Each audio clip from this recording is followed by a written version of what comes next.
Good evening. The opinions and statements voiced by our guests do not necessarily reflect the opinions of this network. Enjoy the shows. You are listening to WBHM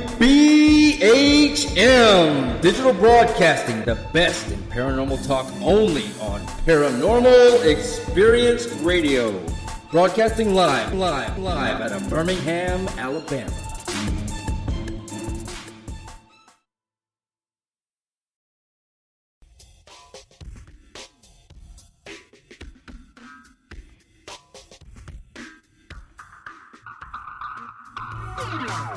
Hello, welcome to Paranormal Universe, where all paranormal perspectives apply.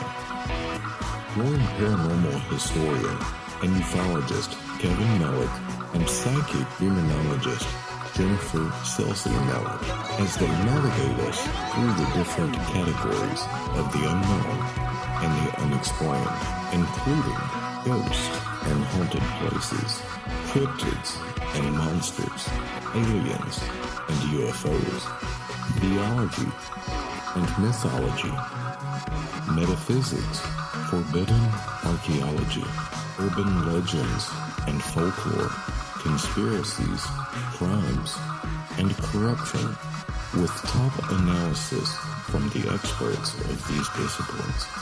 If it's amazing, unusual, or mysterious, if it's bizarre, creepy, and fantastic, if it's unbelievable, paranormal, or supernatural, it's here on Paraversal Universe. Here are your hosts, Kevin and Jennifer.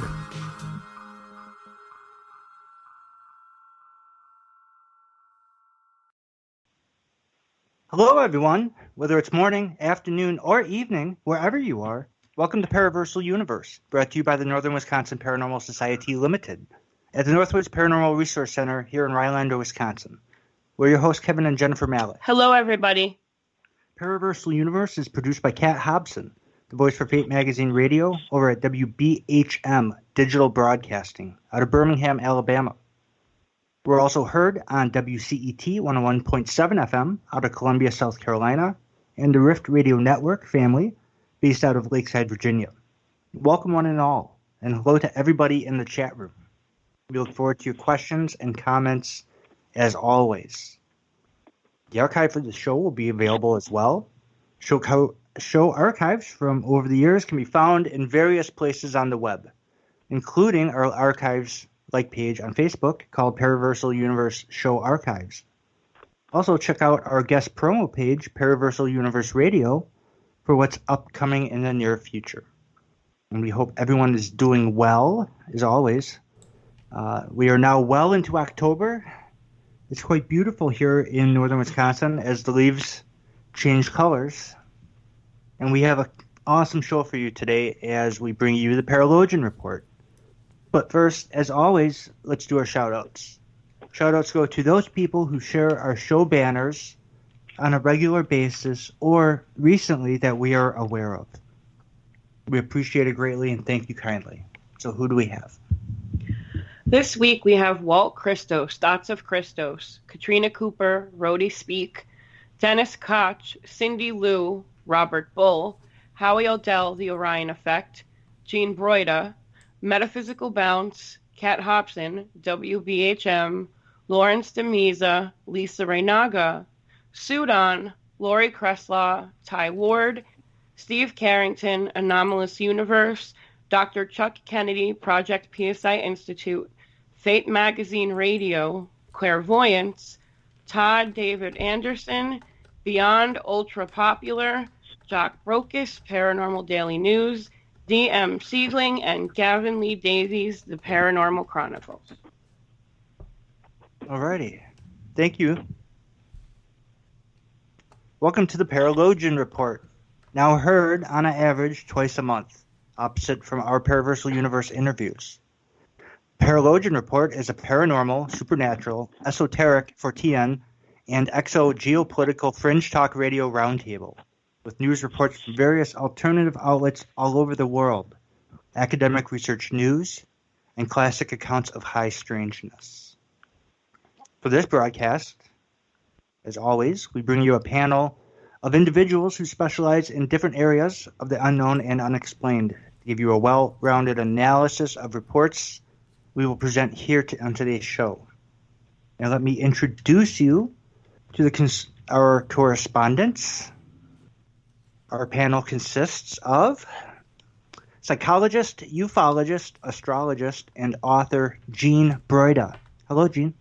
Hi, everybody, and greetings, Mirthlings.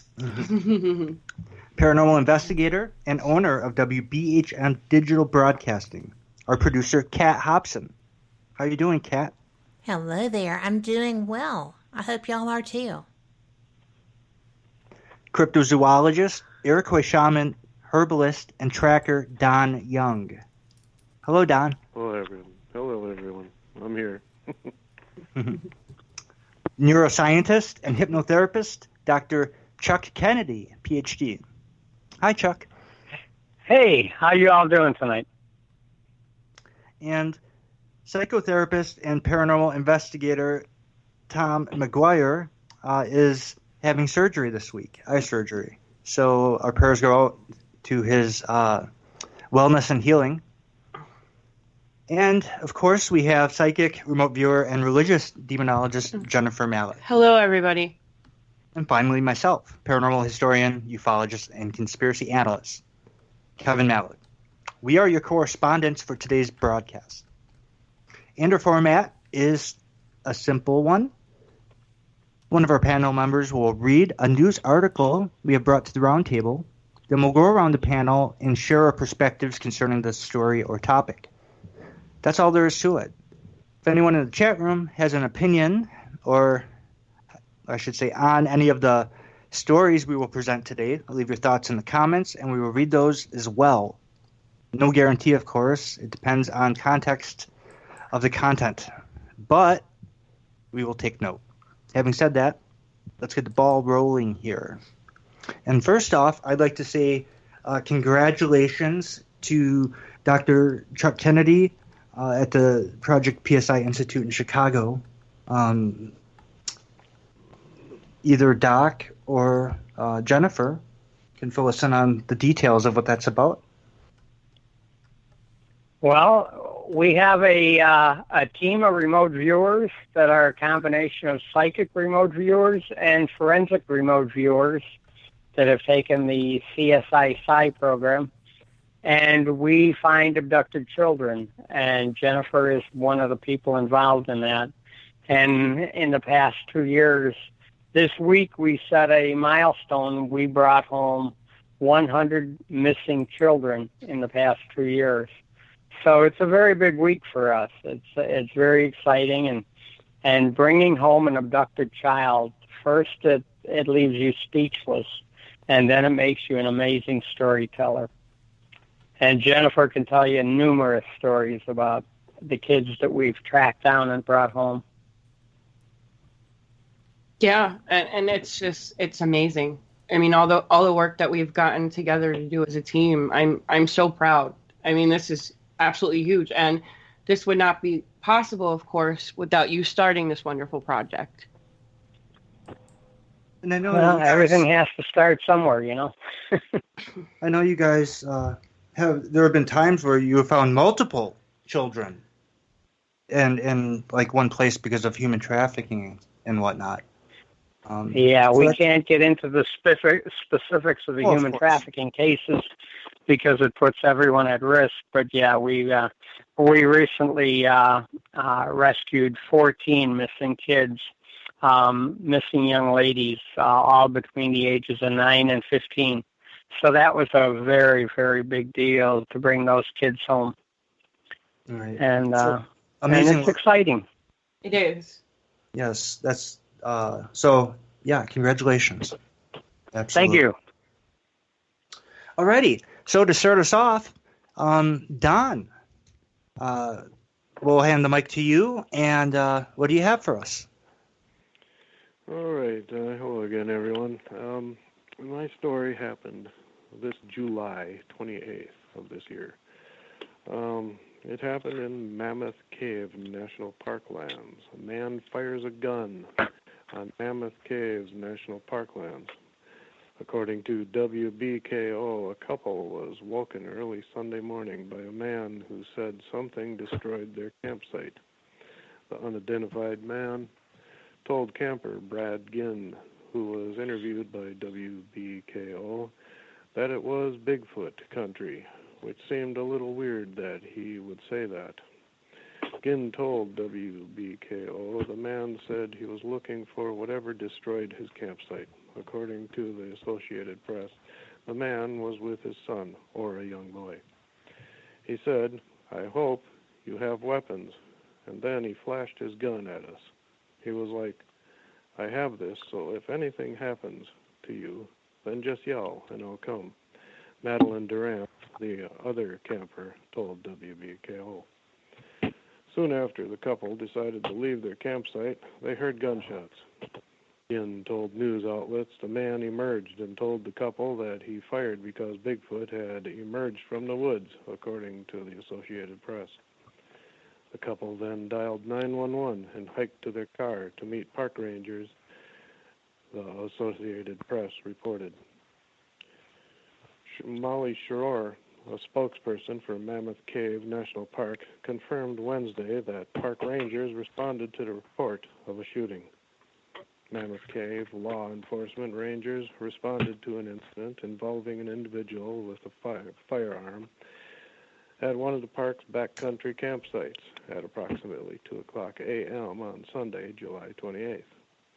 Schwartz said park rangers made contact with all parties involved and no injuries occurred.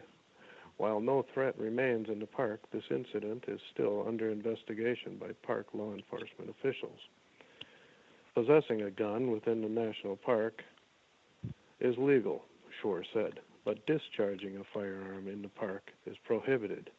However, no arrests have been made.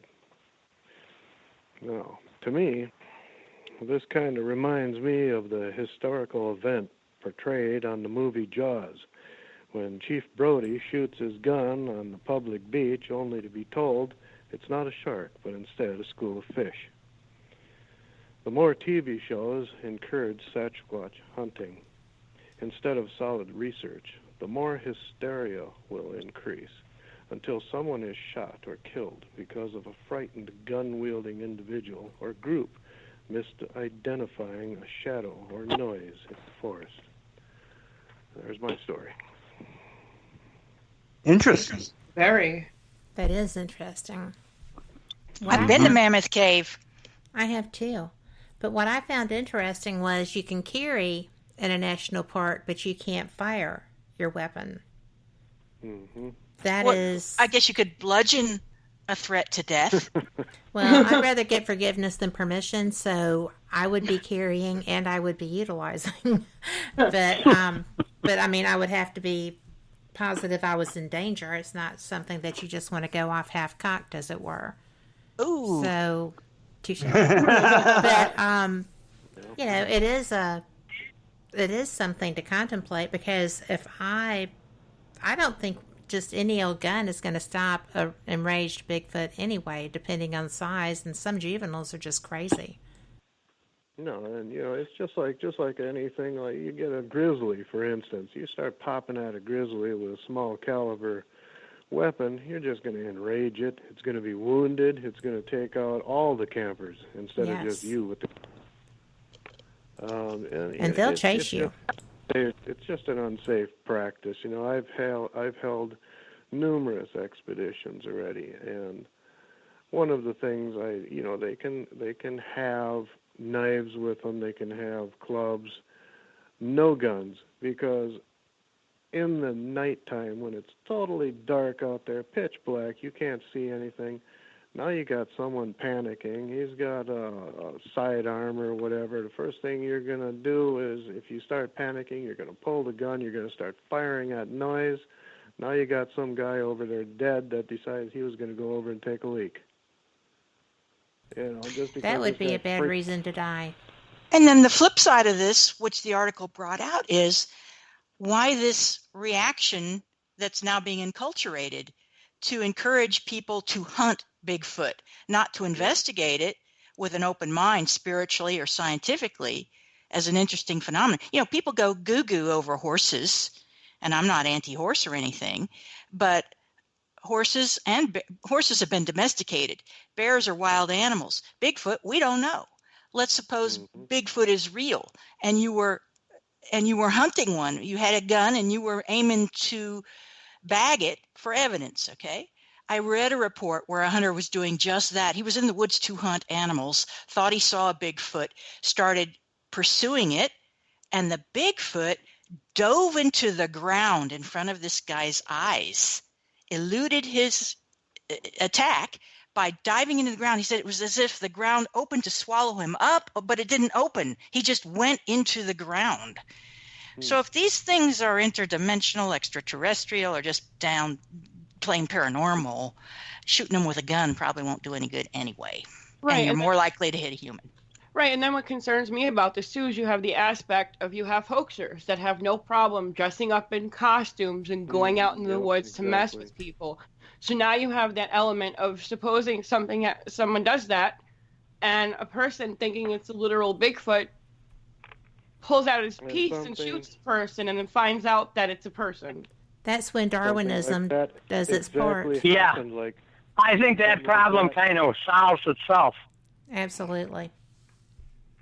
Something like that actually happened in my area. There was an individual, after we had a BFRO investigation out here, someone thought it would be fun to put a monkey suit on and run across the field during bear season. Bad move. Poor decision. That is Darwinism in action. Yes, it is. Then he starts complaining and writing articles and everything that the BFRO was out there shooting at him. It wasn't the BFRO. It was bear hunters because he was an idiot. Oh, Lord. Man. Well, in that case, kind of stupidity fixes itself. That is tragic. But you pay your money, you take your chances. That was an idiot thing to do. Well, yeah. But What bothers me is I'm sorry, go ahead. No, you go. What bothers me is let's have open season on what we don't understand. Right. And then when finally alien life makes contact, it'll be open season on UFOs and aliens because we don't understand it, and we've already established the policy. We can kill what we don't understand. And I think that's going to be incredibly tragic. That's why they're not landing on the White House lawn. But they buzzed the skies over Washington in 1952. How much proof do you need about stuff like that? Bigfoot seems to be a lot more elusive, but you guys are more specialists in the cryptoids. Isn't it hard? I mean, my understanding is they're basically impossible to photograph, yet there's tons of videos showing what might be Bigfoot. Or am I wrong about that? I've seen photographs, and there's a guy down here that does a lot of work in the field at the Talladega National Forest, and he has had video that he didn't realize had one in it.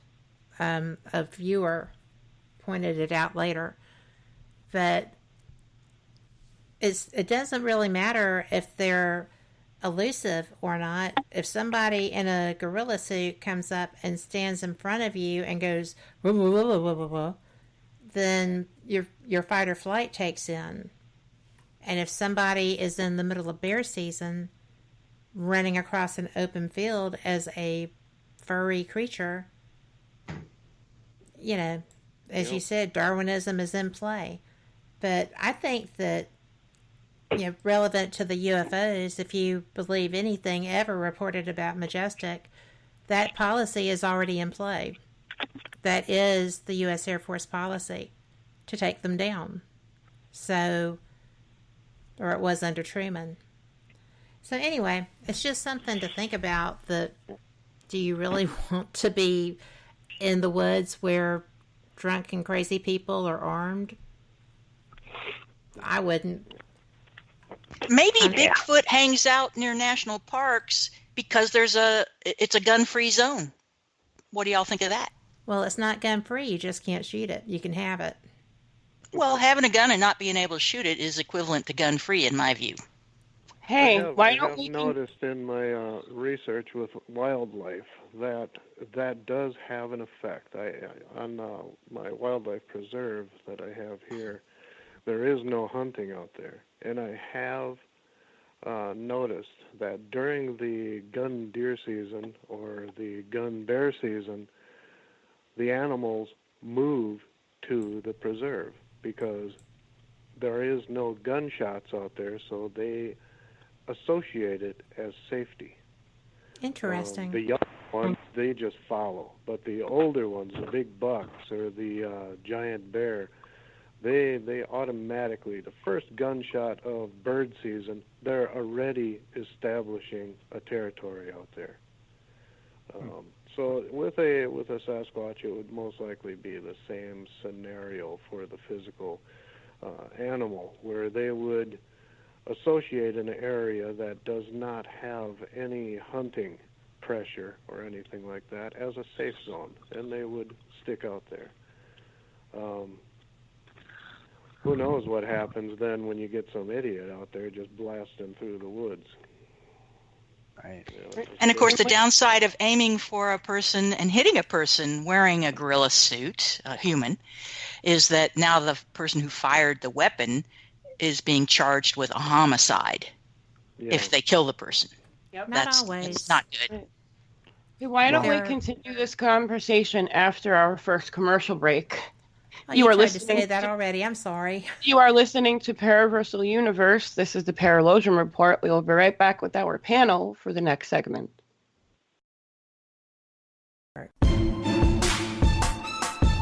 You are listening to WBHM Digital Broadcasting, the best in paranormal talk only on Paranormal Experience Radio. Broadcasting live out of Birmingham, Alabama.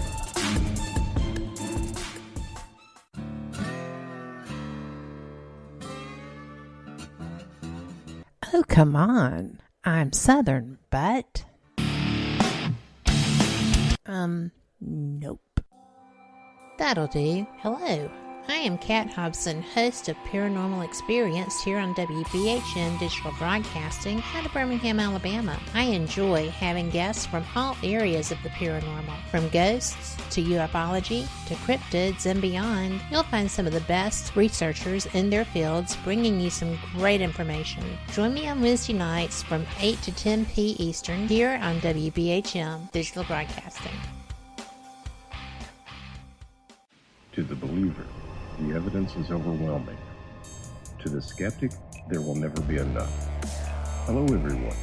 Join Kevin and Jennifer Malek, the host of Paraversal Universe, every Friday here on WBHM Digital Broadcasting.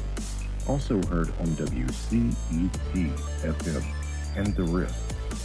Log on or tune in as they check out the mysteries found within the 8 categories of the unknown and unexplained, including ghosts and haunted places, aliens and UFOs, theology and mythology, cryptids and monsters, urban legends and folklore, conspiracies, metaphysics, and forbidden archaeology.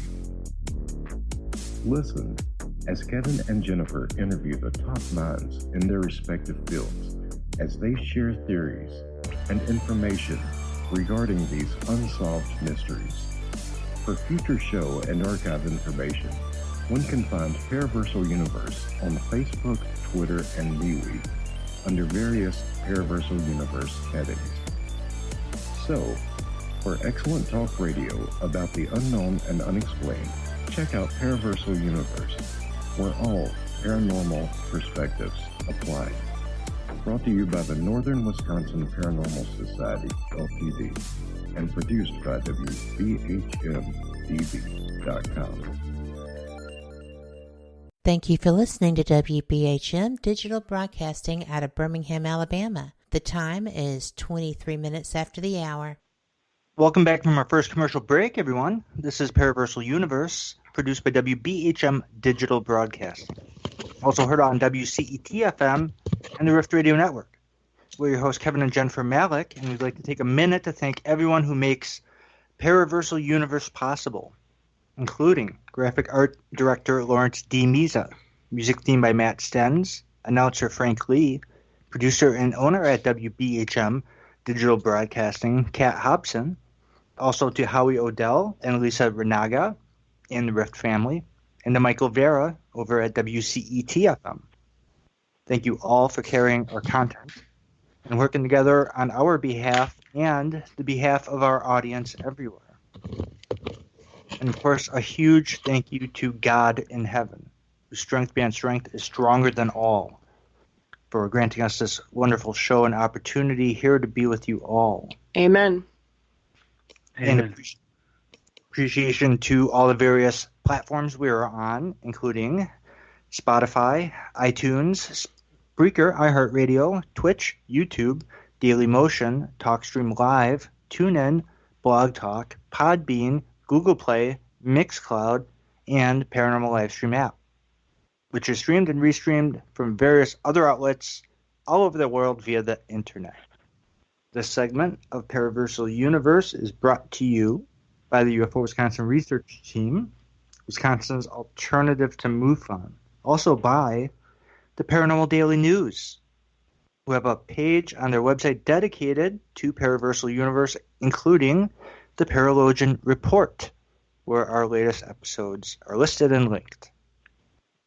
And this is Paraversal Universe and the Paralogian Report. And we are joined by fellow correspondents Gene Breida, Kat Hobson, Don Young, Dr. Chuck Kennedy, and this week Tom McGuire is having eye surgery, so he will join us next time. Last segment we were talking about Bigfoot, and now we're going to pass the mic over to Dr. Kennedy. What do you have for us, Doc? Well, I found an article on animalien.com about are some children's imaginary playmates ghosts.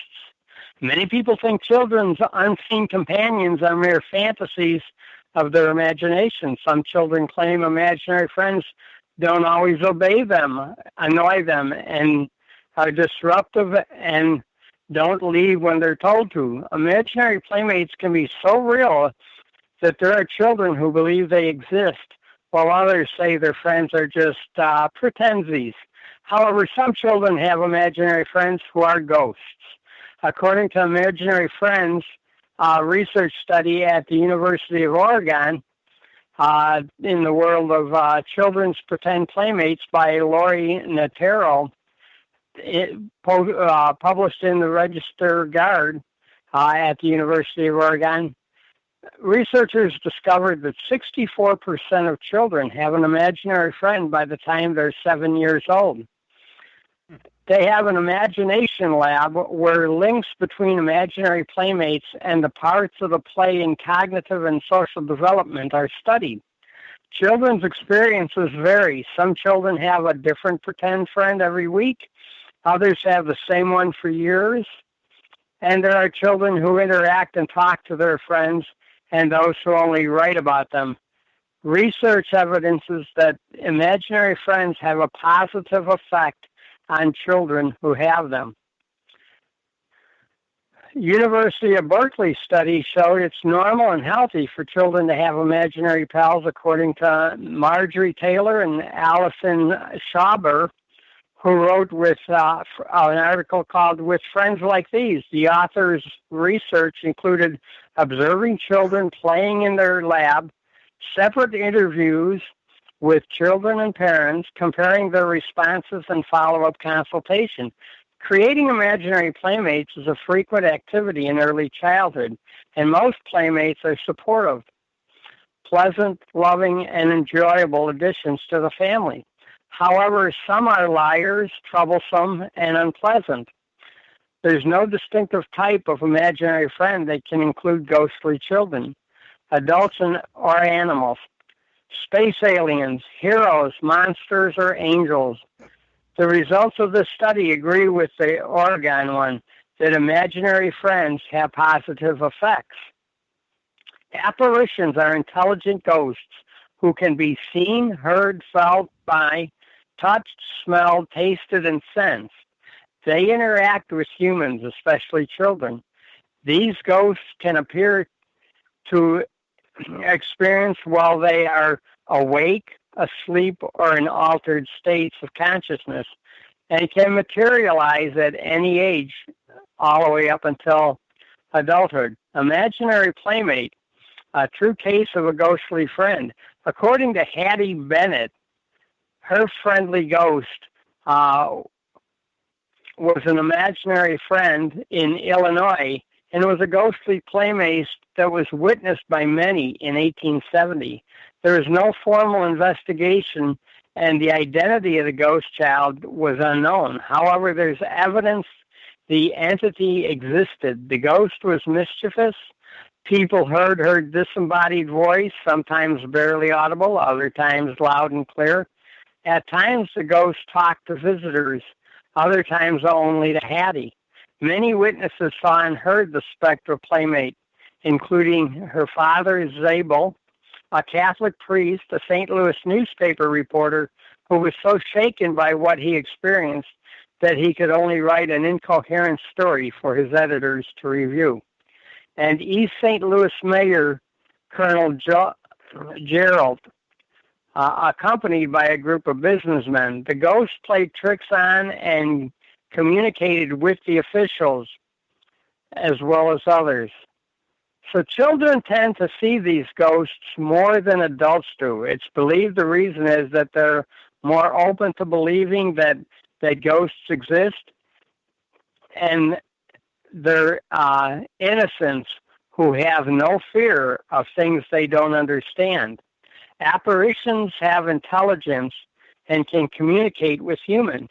They appear to seek children for the aforementioned reasons. Some children who have spoken to dead relatives they've never met, and when shown a picture, correctly identify the person. Entities are described as adult ghosts, deceased family members, deceased siblings, including stillborns, people who lived in homes or neighborhoods where the children dwelled, guardian spirits, and angels. Is the child imaginary playmate a ghost? Well, imaginary friends are similar to ghostly playmates. It's up to caretakers to notice the difference, so they will be able to help children and answer questions. According to theory, children's spirits may seek a living child as a companion because they feel comfortable with them. Children can describe the entities, mannerisms, attire, and in some cases, where they came from and how they died. Sometimes the ghosts leave when a child gets older.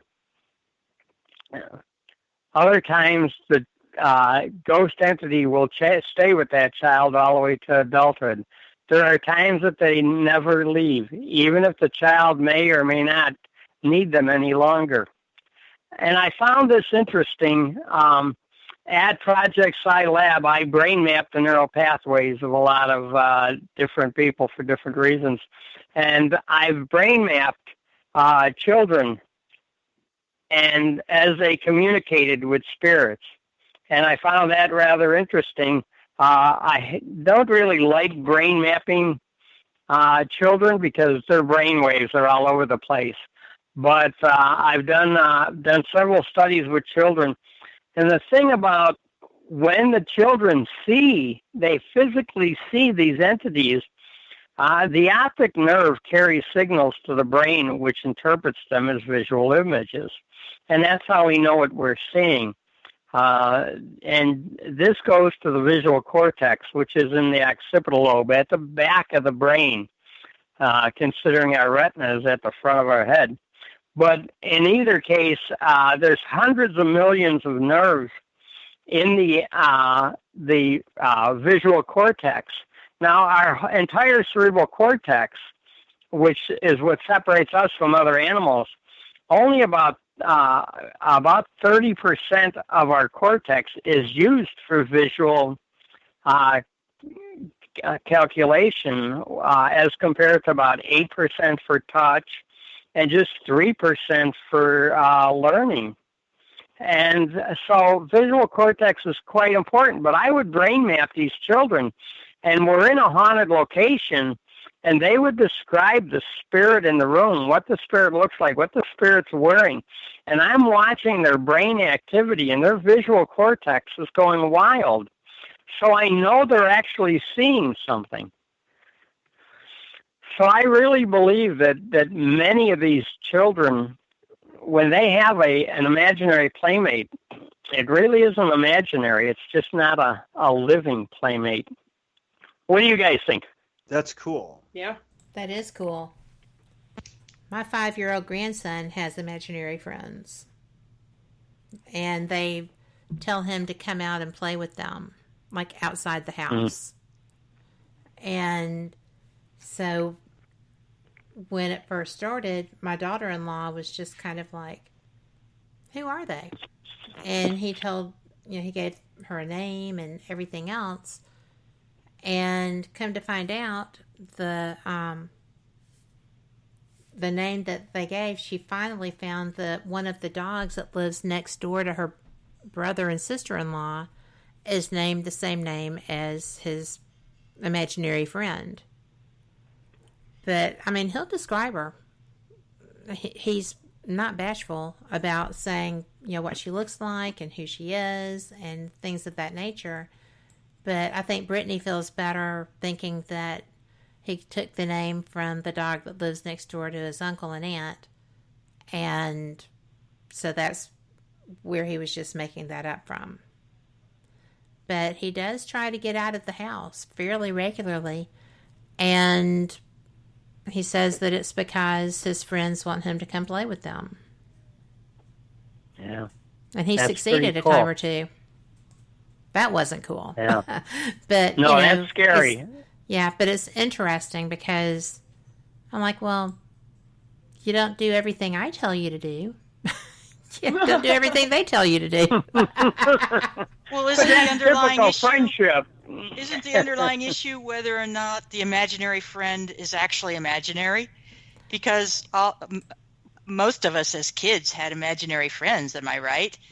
So what's interesting about Dr. Kennedy's equipment is that it can do these brain scans and note distinctive brain activity that suggests the kid is actually experiencing something in an altered state of consciousness. Am I right there? Did I interpret that correctly?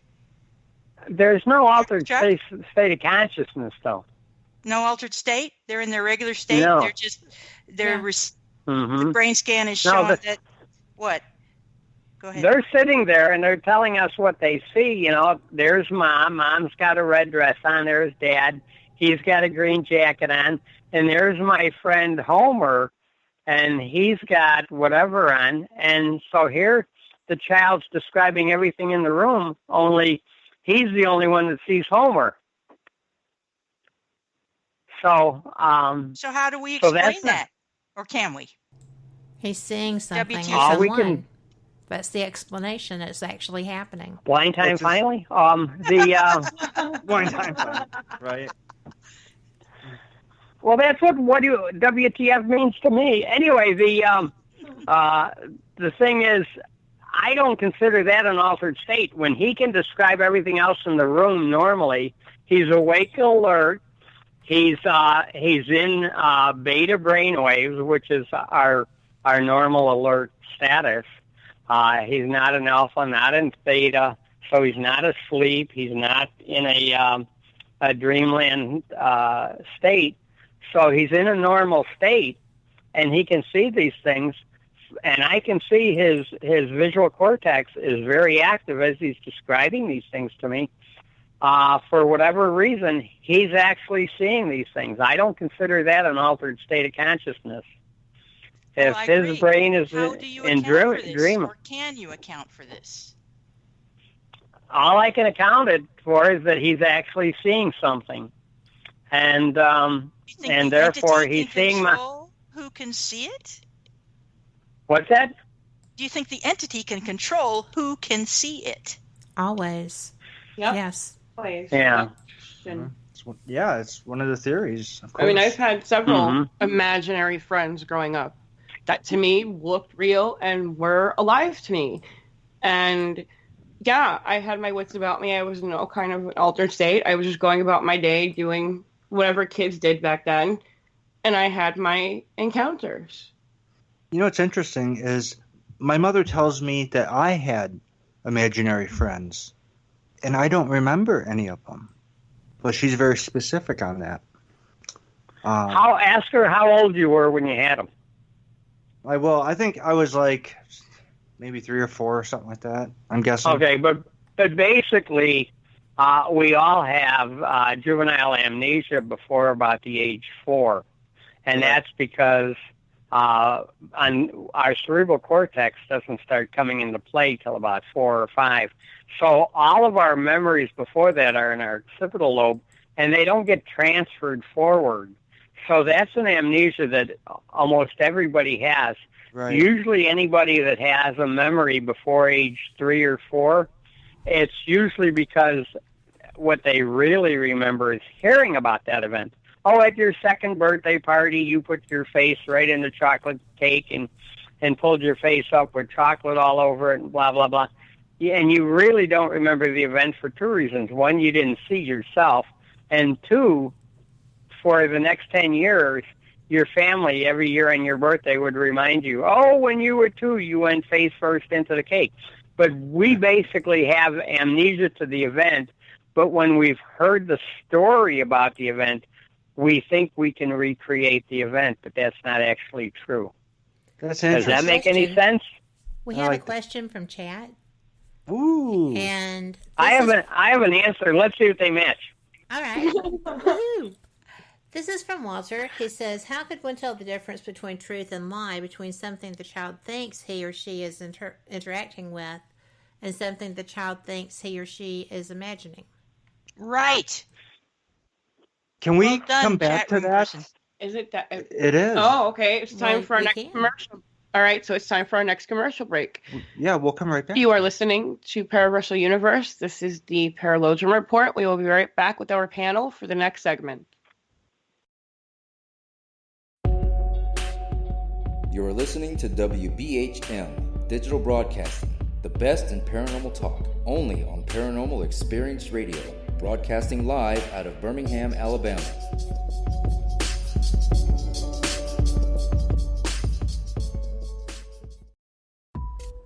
Since 1948, Fate magazine has brought you reports of the strange and unknown, all of them true.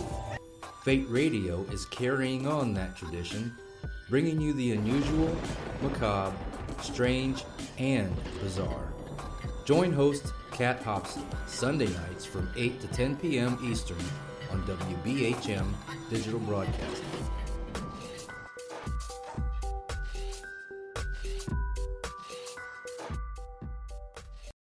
Abnormal Alabama presents Crypticon October 25th and 26th at the Port in the Wharf, Orange Beach. Bigfoot, the paranormal, authors and speakers, vendors, and your chance to experience the Psychomantium. There'll be a costume contest and much, much more. October 25th and 26th at the Port in the Wharf, Orange Beach. Get more info, directions, and tickets available now at abnormalalabama.com. That's abnormalalabama.com.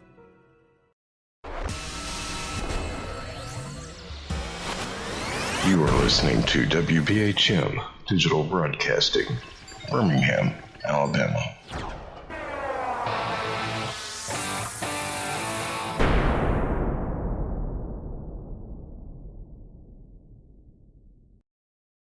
Thank you for listening to WBHM Digital Broadcasting out of Birmingham, Alabama. The time is 45 minutes after the hour.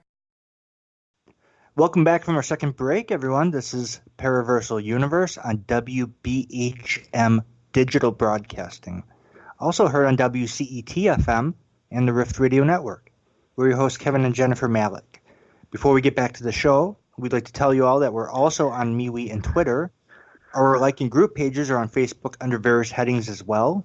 Having said that, check out our Society's like page on Facebook, the Northern Wisconsin Paranormal Society Limited, as well as Jennifer's like page, Jennifer Malek, Psychic Demonologist. Leave a like if you like what you see. We always appreciate it. This segment is brought to you by the Paranormal Chronicles and the book Trail of the Sasquatch, A Shaman's Journey by cryptozoologist and Iroquois shaman Don Young, who is also a member of the NWPS and with us today. Check out his Facebook group pages, Kindred Forest and Indigenous Americas. And also check out fellow parapsychologist and ufologist Gene Broida's latest book, Unknown Objects, Top 10 U.S. UFO Cases. And, of course, she is a correspondent here as well. Any comments for this week's show can be addressed in the chat room. Speaking of which, we, Walt Christos, shaman, renowned shaman, graced us with his presence in chat and had brought up a question. Would you like to repeat the question before we get into that? Or Kat, could you? Sure. It is, how could one tell the difference between truth and lie? Between something the child thinks he or she is interacting with and something the child thinks he, she is imagining. And then Doc was... part of the thing... I'm sorry, go ahead. I'm sorry. Yeah, I'm sorry. Go ahead, Doc. Part of the thing in abnormal psychology, they teach you that reality is anything real or perceived. It's just like somebody that's delusional or schizophrenic that's having a hallucination. Whatever we consider to be our reality, it is our reality. So when a child has an imaginary friend, to that child it's real. And as long as it's real to that child, well, at that moment, maybe not tomorrow, maybe not in 10 minutes, but at that time, it's real to that child, and we have to respect that that's the reality for that child. That's why the brain has a lot of trouble distinguishing between reality and dreams. It has virtual reality. When you're going through a computer simulation with virtual reality, the brain sees that as what's real because it's going into your eyes, it's going into your brain, you're hearing things. That reality is real to you, and your brain accepts it as real.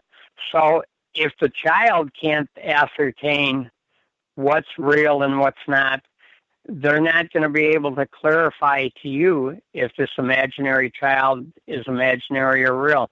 They may tell you, oh, it's make-believe because they think that's what you want to hear, but don't necessarily buy it. Their reality is their reality. It's that simple. Don, do you have any perspective on imaginary friends? Well, with me on and off of the reservation, I have witnessed quite a few people, not just kids, but some of them were kids, where they have contacted, or as you guys are saying, imaginary friends, but they're not. They're basically a spirit form. Like a lot of them will speak to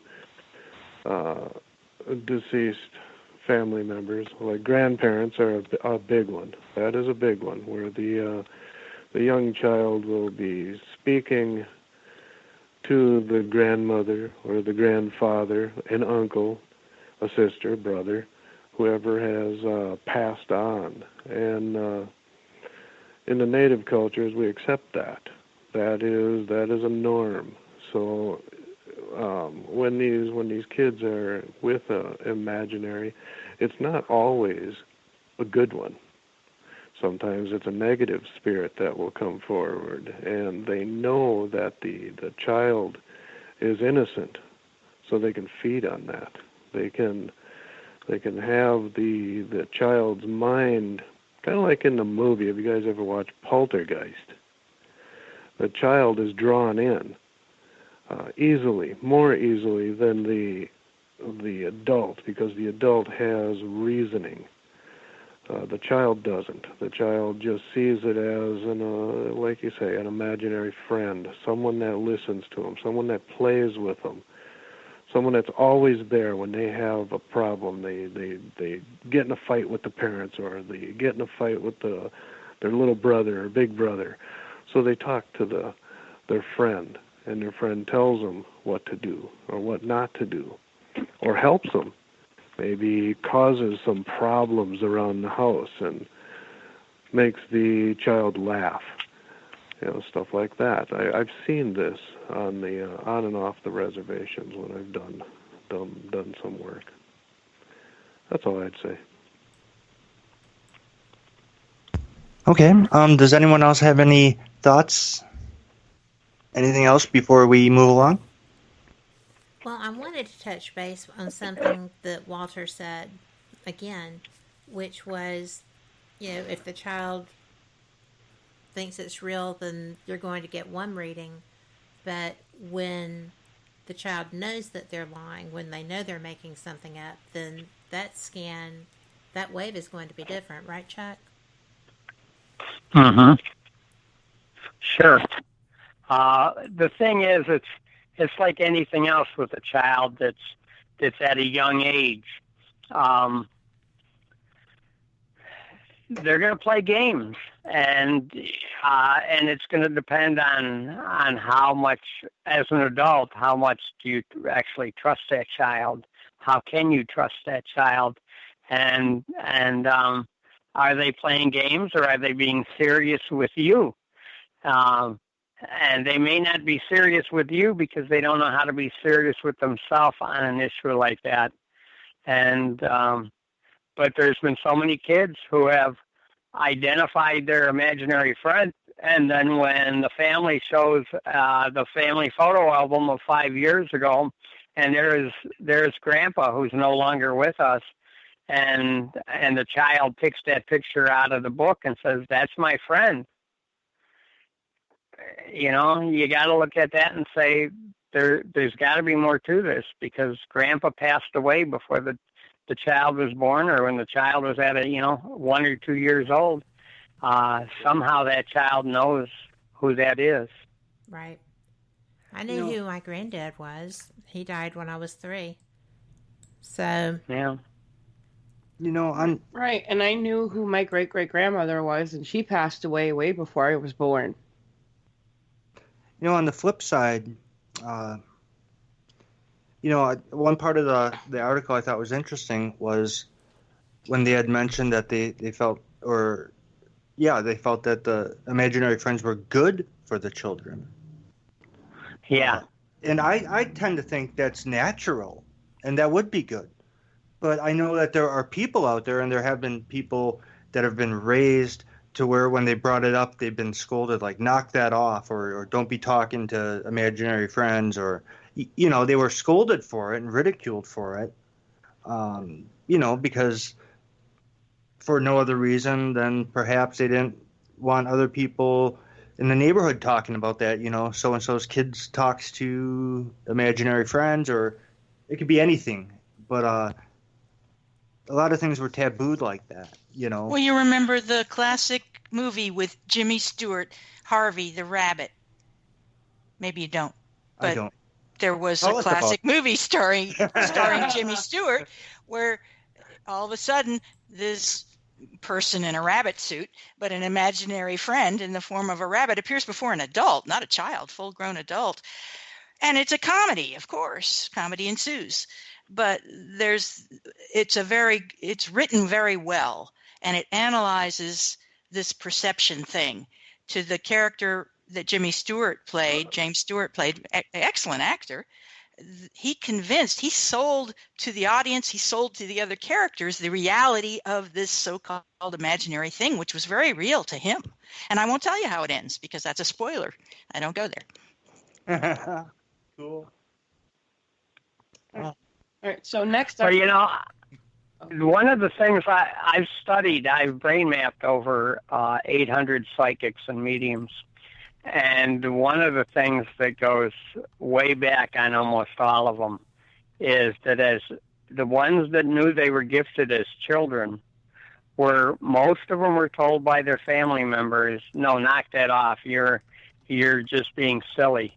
And these psychics and mediums have no self-confidence because their whole life they were told they're crazy, they're silly, they're being weird, they're different. And so when I was trying to get these psychics and mediums to join the team to find missing people, they didn't have the confidence to do it because all their life they've been told they're wrong. And the people of authority, when they were children, told them they were crazy. And that included their parents and other family members. But that has a huge, huge impact on gifted children who are young when their families don't support them.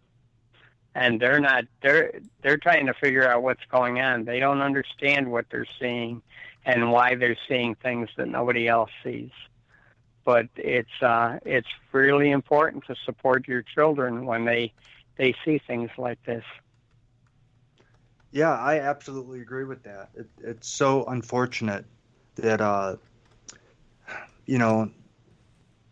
like with the education system today, just how spirituality is just put on the back burner totally.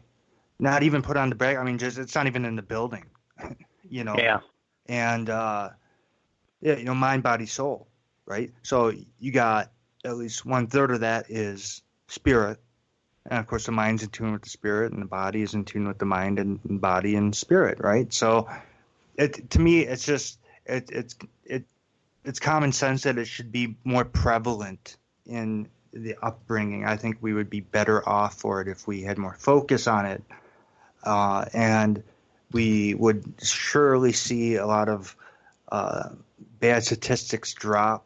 Ultimately, I think if we pursued that, but it's really unfortunate that it doesn't seem to be the direction things are headed at the moment. But be that as it may. Does anyone else have any thoughts? I thought that was a great article. Thanks for bringing that to the table. Well, my pleasure. Walt's had one last thing, and yes. I promise it's one last thing. I'm kidding. Oh, no. But, we should jump to this, and then we'll have you start the next round because we're almost up to the break. Yeah, so we've got about 3 minutes or less than 3 minutes, but I just wanted – this is a comment versus a question. But okay. Talking about a situation like with my daughter-in-law who has my grandson talking to people who she doesn't see and isn't aware of. And Walt pointed out that parents would become concerned if the child is healthy, if when an imaginary friend, and could also hope that it isn't a harmful entity, is how a parent might view a stranger interacting with their child. There's a love-based concern that comes first. So, good point. Mm-hmm. I thought so too. I thought that was, and my son and daughter-in-law actually are dealing with that. I call her daughter-in-law. She's going to wonder who I'm talking about. But, they've been coping with that, and we've had the home cleansed and blessed, and, it seemed to help. Is the friend disruptive and leading the child astray? The friend tries to get my grandson to go out the door with him. I mentioned that earlier, that they want him to come outside and play. When it's give your daughter-in-law my phone number so when that child goes missing, we can get on it right away. Well, hopefully he's not, because they have barricaded their home because this was becoming such an issue. They have actually their home is a fortress. Though. It is. All right, let's take our next commercial break. Let's take our next commercial break. You are listening to Paraversal Universe. This is the Paralogian Report. We will be right back with our panel for the next segment.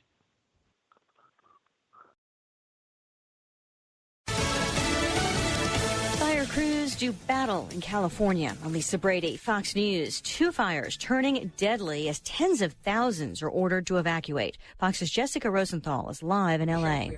Elisa, one person has died of cardiac arrest in the Saddle Ridge fire in northern Los Angeles.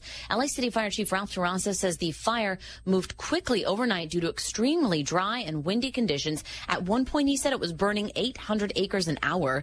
The city police chief, Michael Moore, said they began evacuating people overnight. We have approximately approximately 23,000 residences that are impacted through a mandatory evacuation, and approximately 100,000 persons. To the east of L.A. in Riverside County, another fire that destroyed 74 homes. Another person died during that firefight as well, Lisa. Then Jessica, thanks. A new warning from the U.S. to Turkey, which is on day 3 of an invasion in northern Syria. The president is concerned about the ongoing military offensive and potential targeting of civilians, civilian infrastructure, ethnic or religious minorities. So Treasury Chief Steve Mnuchin says President Trump is authorizing new sanctions, though they're not hitting Turkey with those sanctions just yet, instead urging Turkey to stop its incursion and seek a diplomatic solution with the Kurdish forces who've been U.S. allies in the fight against ISIS. Mnuchin also would not confirm reports of a possible partial trade deal with China. Hope for progress is rallying stocks as President Trump meets with China's vice premier this afternoon at the White House. A climate change protest on the U.S. Capitol steps. Capitol Police reporting 16 people arrested, including actress and longtime activist Jane Fonda, who says she plans to demonstrate every Friday at the Capitol until January. America is listening to Fox News. If you don't know your numbers, you don't know your business. That's the problem growing businesses have because of a hodgepodge of business systems. One for accounting, another for sales, another for inventory. If that's you, you know it's a mess that takes up too much time and too many resources. And that hurts the bottom line. You need NetSuite by Oracle, the cloud-based business management software that gives you the visibility and control you need to grow. With NetSuite, you save time, money, and unneeded headaches by managing sales, finance and accounting, orders, and HR instantly from your desktop or phone. That's why NetSuite is the world's #1 cloud business system. Companies that use NetSuite grow 3 times faster than the S&P 500. And right now, NetSuite is offering you valuable insights with a free guide, 7 key strategies to grow your profits at netsuite.com/Fox. That's netsuite.com/Fox to download your free guide, 7 key strategies to grow your profits. netsuite.com/Fox. The former U.S. ambassador to Ukraine behind closed doors with 3 House committees today answering questions in the impeachment probe. In an opening statement obtained by AP, she says she's never been disloyal to President Trump, but that she was told by one official that the president had been pressuring officials to remove her for nearly a year. Meantime, the president loses a round in the fight over his tax returns. The president's longtime accounting firm must turn over his financial records to the House of Representatives, according to a ruling from a D.C. appeals court, which says lawmakers should have access to the documents subpoenaed from Mazars USA. They include materials from 2011 to 2018, which have to do with the president's reporting of his finances and potential conflicts of interest. President Trump could appeal to the U.S. Supreme Court, as he also continues to fight Democrats who are trying to gain access to his tax returns.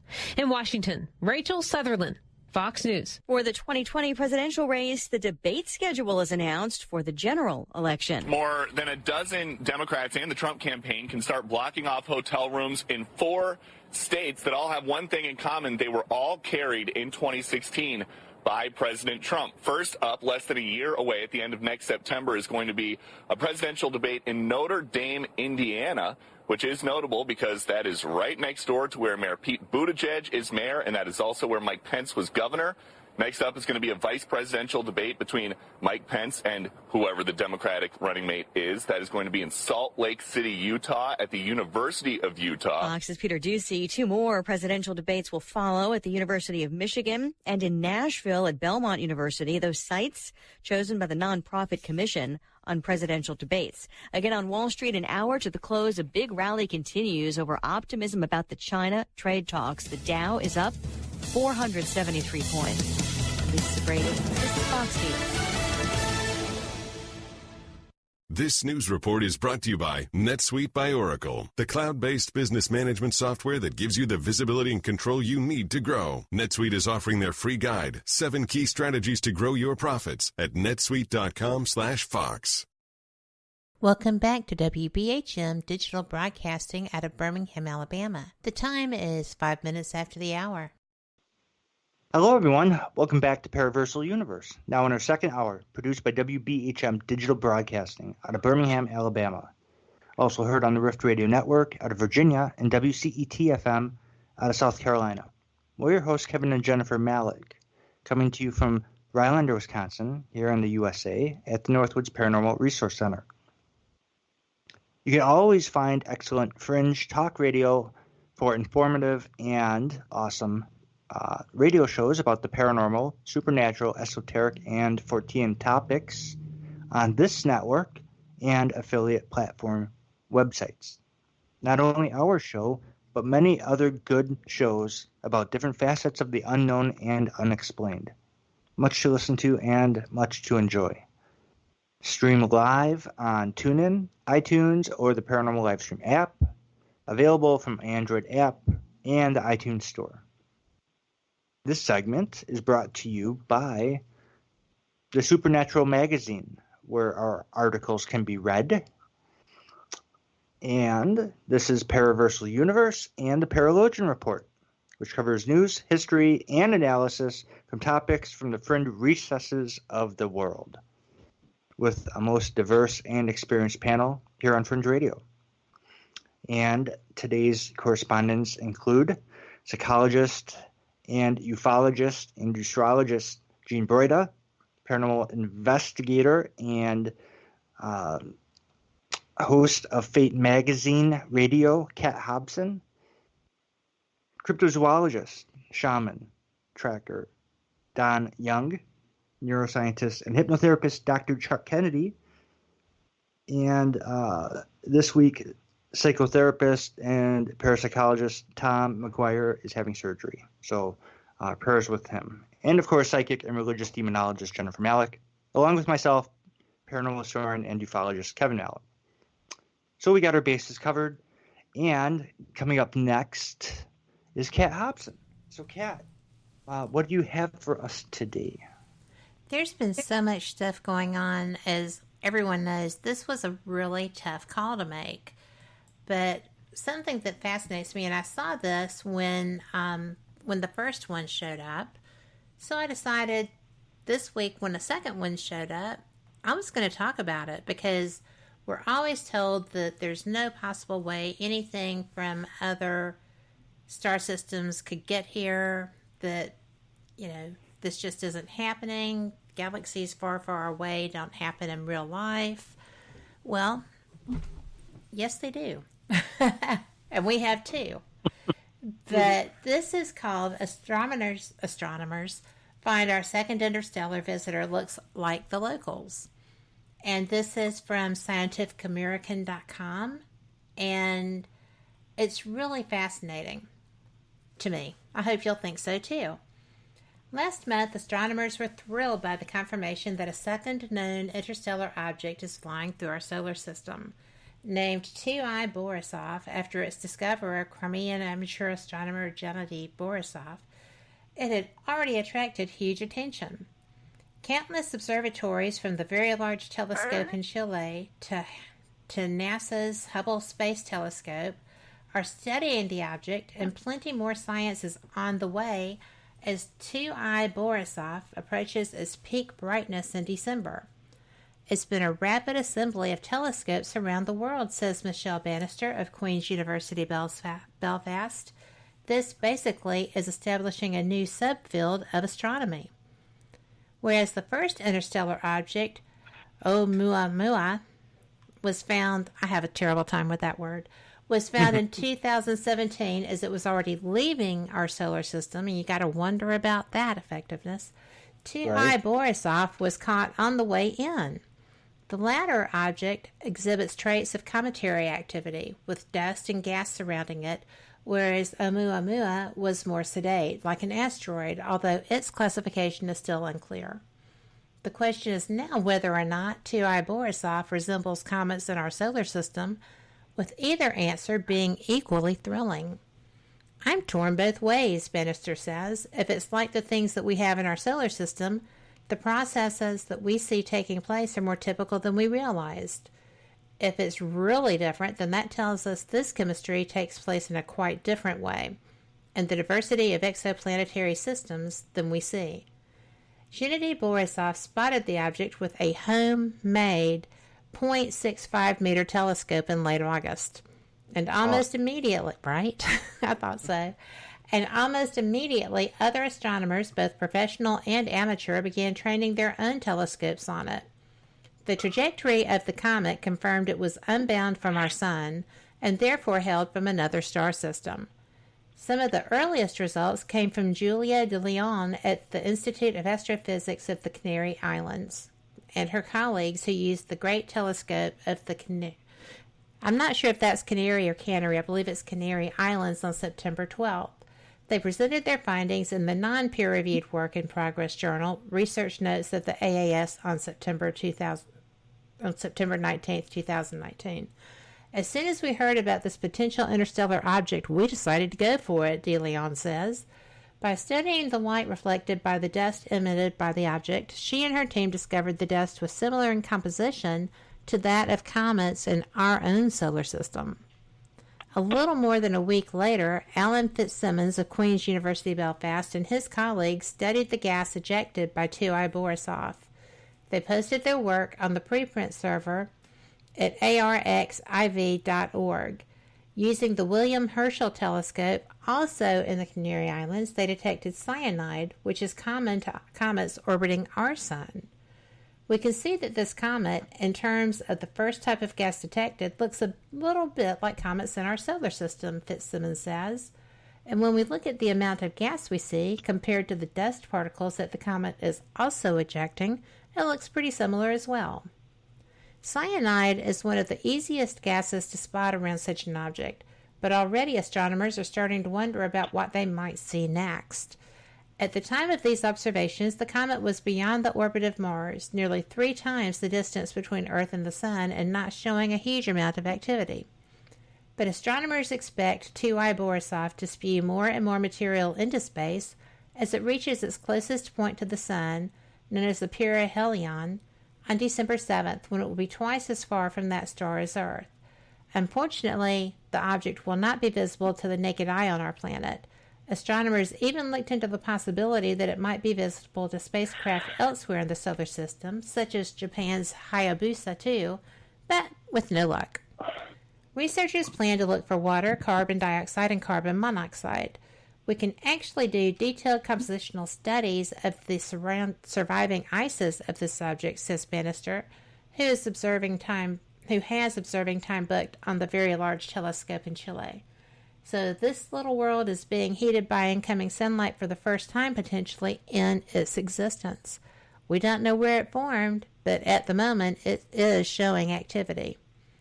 An early attempt at measuring the cometary nucleus will come from David Jewett at the University of California, Los Angeles, who has been awarded observing time on Hubble in mid-October. Don't you know they're fighting for that right now? Ooh. The main science objective is trying to pick out the nucleus from the comma, the dust and gas surrounding the nucleus, he says. Jewett notes that getting a better handle on the size of 2I Borisov will tell us some more about other interstellar objects in the galaxy too. When we have some estimate for the mass, we'll be able to say something about the mass of these bodies spread through the whole galaxy. Based on some calculations, their number could be vast. Milena Rice and Greg Laughlin, both at Yale, used observations of planetary disks around other stars to work out how these objects are ejected in the first place. They suggested that planets larger than Neptune, located far from their host star, more than 5 times the Earth-Sun distance, could be the culprits, flinging an Earth's mass of dust grains and larger bodies into deep space early in a solar system's life. And many of these ejecta, it seems, could be relatively close to us right now. There should be about 850 Oumuamua-sized or larger objects in the solar system at a given time, Rice says. Although most are too faint for us to detect, this estimate suggests Oumuamua and 2I Borisov are only the beginning of the discoveries. Upcoming telescopes, such as the Large Synoptic Survey Telescope in Chile, due to switch on in the early 2020s, are expected to find many more interstellar objects, perhaps one a year. But for now, all eyes are on the comet 2I Borisov, and it is already proving fascinating. And this was written by Jonathan O'Callaghan, who is a freelancer covering commercial spaceflight, space exploration, astrophysics, and a wide range of science. So I think this is the coolest thing. What do y'all say? I think it's awesome. I like the fact, the fact that a homemade telescope nailed this first. I know, right? That's so cool. Well, the fact that a homemade telescope, pardon my interruption, but the fact that the homemade telescope identified it makes you wonder what the paid professionals are doing. Take it, Kevin.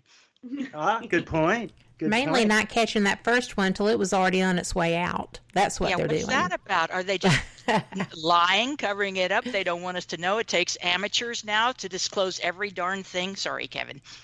Seems to work in most things. Yeah, keep going. Keep going. I'm agreeing. Oh, mid-rant. Just I cut you off. I covered Wumuamua, or however we say that, Hawaiian word for, I'm trying to remember, but basically traveler from a great distance, even messenger from a great distance. So a very poetic Hawaiian name given to this object. First spotted out of the Hawaiian Observatory. Those people are on the ball, and they're looking for these kinds of things apparently. That's who caught it after it had already been here. They caught it leaving. Well, they caught it approaching and then leaving. They reported it again. So this was that long needle-shaped asteroid, the Space Needle. And there was speculation at the time down on Ufology Street that maybe this is a guided craft. Yeah, because they thought it was a craft. It seemed somewhat anomalous. So now here's a second object, and astronomers are amazed. Come on, people. The universe is vast. Space is huge. How would we have the vanity to think that we are know-it-alls when it comes to space? We know nothing. And to say, oh, if there's two, maybe there's more. You think? Come on now. Could that possibly be? I'm with you on that. I know. The fact that we even ask, is there life in the universe? I mean, shouldn't we be past that by now? Right. Other life than us, I should say. What were you going to say, Doc? They're not even saying life. They're talking about roving objects. Well, I know. I'm just saying, though. Orbits, but I'm not disagreeing with you, Kevin. No. Yeah, and you're right. I'm just saying. Kind of metaphorically. It's a huge sky, and it's in every direction. And we have a lot of directions to look at because, after all, the Earth isn't flat, being round. We've got all these different directions to look at. So it's pretty easy to miss a direction. But it's not like this is a whole new concept to monitor the sky. Every country on Earth now is monitoring the sky. We should be able to see these things. Before they're on their way out. Before they're on their way out, right?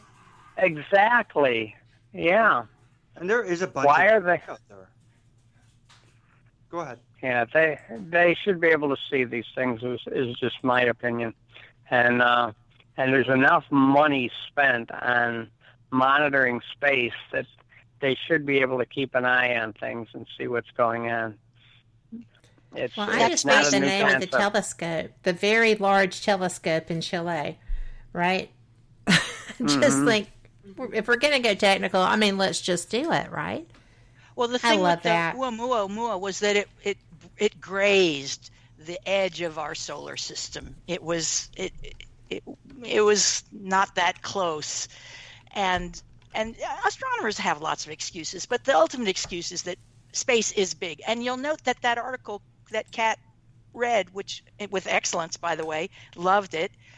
They talked about an astronomer being awarded telescope time with Hubble. Awarded. That's how the professional astronomers regard telescope time. It's an award. And you have to submit for that time, I'm assuming. I'm not intimate with, who would know is our astronomy guy, Mark.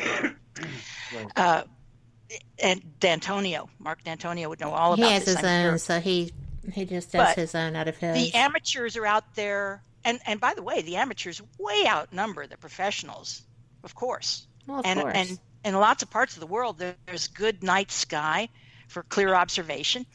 It makes a lot more sense for 1 billion eyeballs to be looking skyward than to think in terms of let's award a slice of time to use a very high-powered telescope.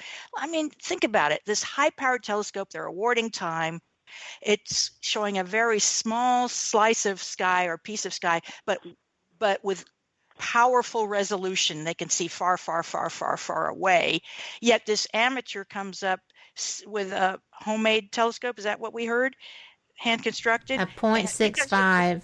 Yes. Telescope's a tube with lenses in it. It's frankly, the quality of the lens determines, and the distance of the tube and the spacing between the lenses, the thickness of the lenses, all of that stuff determines how powerful a telescope is. It sickens me to think that professional astronomy has a lock on this very expensive equipment that we taxpayers are paying for. To my knowledge, they don't award any civilians telescope time. And that's my rant for that. Okay, and with that, it is time for our commercial break. You're listening to Paraversal Universe. This is the Paralogian Report. We will be right back with our panel for the next segment. You are listening to WBHM Digital Broadcasting, the best in paranormal talk, only on Paranormal Experience Radio, broadcasting live out of Birmingham, Alabama.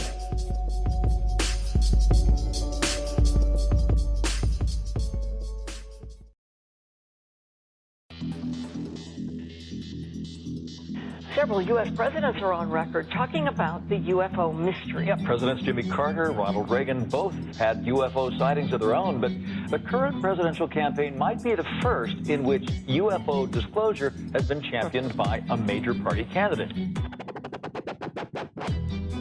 DIA, CIA, it moves around, is operating a program to train psychic spies to spy and use their powers against Russia.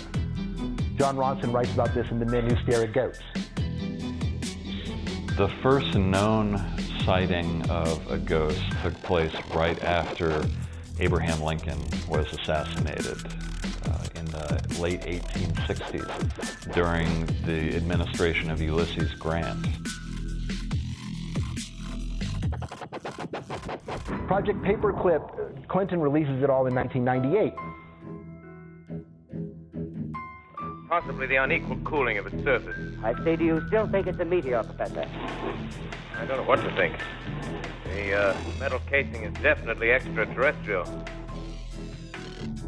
It's a place where UFO hunters and scientists gather to examine paranormal activity in the region.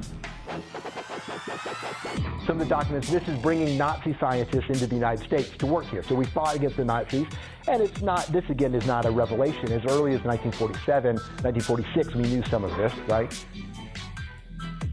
On the paranormal, will we see U.S. President Barack Obama's foreign policy go intergalactic in a quest for gold stolen by aliens? We'll tell you at least how the White House responded to claims the chief executive has been teleporting to Mars.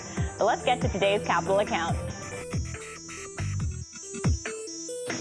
UFOs, hauntings, psychic abilities, conspiracy, ESP, cryptozoology. There are many things that remain unexplained in the inexplicable world around us, and we're talking about them here, looking for answers on WBHM Digital Broadcasting, Birmingham, Alabama. The truth is out there. Thank you for listening to WBHM Digital Broadcasting out of Birmingham, Alabama. The time is 23 minutes after the hour. Hello, everyone. Welcome back from our commercial break. This is Paraversal Universe, produced by WBHM Digital Broadcasting. Also heard on the Rift Radio Network and on the airwaves at WCET-FM. We're your hosts, Kevin and Jennifer Malek. Our new book, Paraversal Universe, Decade of Diligence, Experiences, Cases, and Insights from the Northern Wisconsin Paranormal Society Limited, should be out by Halloween. So look for that. We're really excited about that. Yes, we are. Yay! The segment is brought to you. Yes, excellent photography and excellent graphic art. And definitely a shout out to Phantasmagoria Photography in Wausau, Wisconsin. And that is Corey. And also to Lawrence, of course, with Paraversal Universe, Lawrence DeMisa. So thank you guys for an awesome cover. Yes, thank you. And alrighty, this is Paraversal Universe and the Paralogian Report. Jennifer and myself are also joined by Gene Broida, Kat Hobson, Don Young, Chuck Kennedy, and Tom McGuire is having eye surgery today. So we wish him well, and we will see him next time. And so this segment, we hand it over to you, Gene. What do you have for us? Well, hi, everybody. Gene Broida here. I have had a lifelong interest in UFOs and specifically government cover-ups of the existence of UFOs. I write daily articles, and here's an article that was published a little over a month ago, September 9th, titled UFOs over Fukushima Power Plant. So here we go. UFOs, unidentified flying objects, were spotted in Japan over the Fukushima power plant a couple of weeks ago. Experts who study the phenomena say it's common for otherworldly aircraft to show up at nuclear installations around the world. On Thursday, August 20th, this year, 5 very bright orbs of light were captured on video as they hovered or moved slowly and silently over the nuclear facility that was damaged on March 11th, 2011, by a monster tsunami triggered by an offshore 7.4 magnitude earthquake. The UFOs in the skies above Japan's Fukushima prefecture were bright enough to be seen in overcast and twilight conditions and impossible to mistake for stars or conventional aircraft. Shelley of the YouTube channel Shelley's UFO reported that similar lights were spotted above the Fukushima nuclear plant a few hours before the 2011 catastrophe happened. Quoting her, "During the Japan 2011 earthquake, I saw on live TV light orbs coming out of the water at the edge of the Fukushima nuclear plant," unquote. Spheres of light had also been observed coming out of the water at the edge of the power plant before the disaster struck. 5 years later, on November 21st, 2016, a girl named Asuka posted a video she took of a different kind of UFO streaking over the skies of Fukushima. This one resembles a slow-moving meteor, but the witness concluded, quote, "thought that it was a meteorite because there was an earthquake earlier. It is not a meteorite," unquote. Only weeks before Asuka uploaded her remarkable video, a photograph taken by Giuseppe Filipponi on November 2nd revealed a partially transparent saucer-shaped UFO over Lecco, a small town in northern Italy, in a region that had seen increased earthquake activity on October 30th. The largest tremor measured 6.5 on the Richter force scale and produced severe damage and some deaths. Other reports of unknown aerial objects coincide with earthquakes, volcanoes, and other natural geological disasters. For example, on April 29, 2015, a UFO was spotted hovering over parts of Nepal that had suffered a 7.8 magnitude earthquake. This rumbler was so strong that images from the European Space Agency radar satellite suggested that Mount Everest, the world's tallest peak, had shrunk 1 inch as a consequence. A news story contained Nepalese words which translate to the Filipino phrase, Nepal spaceship. The broadcast compared the lights to a triangular UFO and embedded a video of the UFO in a different light, or possibly depicted a different UFO. While drones had been used to survey the devastation, the newscaster seemed to be implying this was not a drone.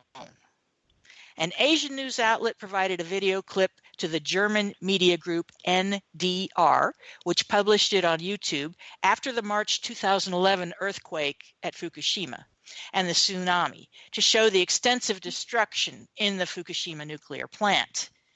At the 21-second mark of that video, quote, a giant UFO can be seen hovering above the nuclear plant. Obviously, this was a slip-up on behalf of NDR and the Asian news outlet the group received the footage from, unquote. Another provocative video from Japan, shot in 2008, shows a UFO, quote, being fired upon by the Japanese government. Something happens to the missile and it is destroyed before overtaking the UFO, unquote. U.S. military pilots have been coming forward in increasing numbers to state on the record that UFOs have disabled nuclear missile sites in the United Kingdom and America. On September 27, 2010, Captain Robert Salas and 6 former U.S. airmen met in Washington, D.C., to disclose what they know to be true about the government's big lie. Quote, the U.S. Air Force is lying about the national security implications of unidentified aerial objects at nuclear bases, and we can prove it, unquote. Captain Salas was on duty at Malmstrom Air Force Base in Montana on March 16, 1967, when UFOs appeared over his missile range and shot down nuclear warheads at 2 separate sites. I cover this important story, which continues to be suppressed by the U.S. government, in Chapter 7 of my book, Unknown Objects, the Top 10 U.S. UFO Cases. According to eyewitnesses, quote, I was on duty when an object came over and hovered directly over the site. The missiles shut down, 10 Minuteman missiles. And the same thing happened at another site a week later. There's a strong interest in our missiles by these objects, wherever they come from. I personally think they're not from planet Earth, unquote. I'm just going to stop there. I have another case described, cutting to the end. UFOs, nukes, and natural disasters all seem to go together, but to what end? Given the official 70-year-old conspiracy to deny, discredit, and distract the general public from the truth about alien visitation here on Earth, we may never know. So what do y'all think? UFOs over nuclear disasters and nuclear power sources, earthquakes, volcanoes? Anybody want to weigh in? I do on one thing. When you were talking about what happened at Maelstrom, you said that the missiles were shot down. They were not. They were shut down, right? Yeah, shut down. That was probably a slip of the tongue there. Thanks for that clarification. They did shut down. They were taken offline. Well, that was pretty fascinating because there was also an incident where they were activated, where a launch sequence was activated, and the personnel could not stop that. Yeah, they're messing with us. These entities are messing with us. They are. And you know, for the modern narrative, the current narrative, which really kicked off in May, where the Navy pilots apparently have banded together and said, look, we have to come forward because we're going nuts having to keep this secret. Who knows what prompted the Navy pilots to start talking about the Nimitz events, the Tic-Tac UFOs. But others have also talked about UFO sightings. And now the federal government is allowing this by saying the hardware is real, but the aliens are not. Well, somebody's flying them. And the fascinating part that I found is that with both the Roosevelt incident off the Florida coast and the Nimitz incident off of the California coast, and both of those experiences, there were not just a couple of UAPs jetting around there. There were fleets of them. And the jets were not scrambled a second time because there was no reason to. They knew the capabilities exceeded theirs, and even with the F-18 the super duper F-18. I can't remember the name of that. There's no chance. I mean, it's like we're standing still. Is that the Hornet? Yes. Yeah. No, it's the, I'll look that up in a moment. But, I mean, nothing we have will touch that. So there was no sense in scrambling again once you've already tried. Yeah, and these things are basically playing cat and mouse. We saw this in 1952, the so-called Washington invasion that I also cover in my book, one of the earlier chapters. A Navy radar operator has come out in the last couple of weeks saying, we did a radar upgrade in 2004, and that's why radar operators and radar inside of the airplanes was now able to he doesn't know for sure. He's speculating that because of a technology upgrade, now they could perceive these objects, and his conclusion was they were there all along. They've been there all along. Well, that is what he says. You know, I found it interesting that before any of this was allowed out, he had already written a book documenting this incident and had it. The only place it existed was in the Library of Congress. But he wrote that book as a CYA because, you know, he's the guy that his position is always the guy that something happens to, right?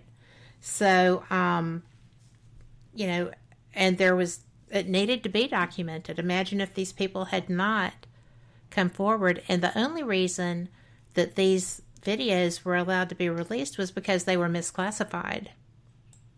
These were not top secret videos. And that's the reason that they're able to be out without the people who had signed, you know, their contracts, their military contracts to be in the positions they were in. That's the reason they haven't been picked up and taken to jail. So, you know, there's a lot involved with this, and Kevin Day and this captain were so very brave coming out. But it's just unbelievable, the risk, the peril, because the Navy had not at that time changed their protocol. And they came forward to talk about it. Anybody else want to comment on UFOs and natural phenomena that basically high energy? It is. It is phenomenon. A complete energy source. Anybody else want to comment? Doc? Last week there was a series, it was all over Facebook, a series of lights off the North Carolina coast. Mm-hmm. Was there ever an explanation for that? I thought they looked like Chinese lanterns, but I've seen them from the water, so, you know, when I was offshore at the beach. Lights are observed all the time, and part of the problem is that much of the video is marginal in quality, poor to marginal in quality. Yeah. We know that anything digital can be faked. When you get a bunch of people photographing the same thing at the same time, that's more compelling, certainly. I didn't hear about that specific case, but in general, UFO, by which I mean unidentified lights in the sky or objects in the sky, sightings are on the rise worldwide. It has to be because people are carrying around devices capable of taking pictures and video. In other words, we don't know. I shouldn't even say it has to be. We don't know that it is. It could be because of that. It could be because there are actually more objects to observe, right? I listened to a fascinating discourse on this very topic at a conference where UFOs are spotted mostly by dog watchers and cigarette smokers who are out at night looking up because they got nowhere else to look. Most people stay indoors so much, day and night, they're oblivious of what's going on in the sky. Yeah. Don? Oh, it's interesting, but when you had mentioned that nuclear disaster, that one was hovering, and it apparently came from the ocean, it brings me to mind that, has anyone considered that perhaps if we are being visited, they are in fact trying to speed up our own destruction? I don't even think they need to do that. We're doing a pretty good job of that.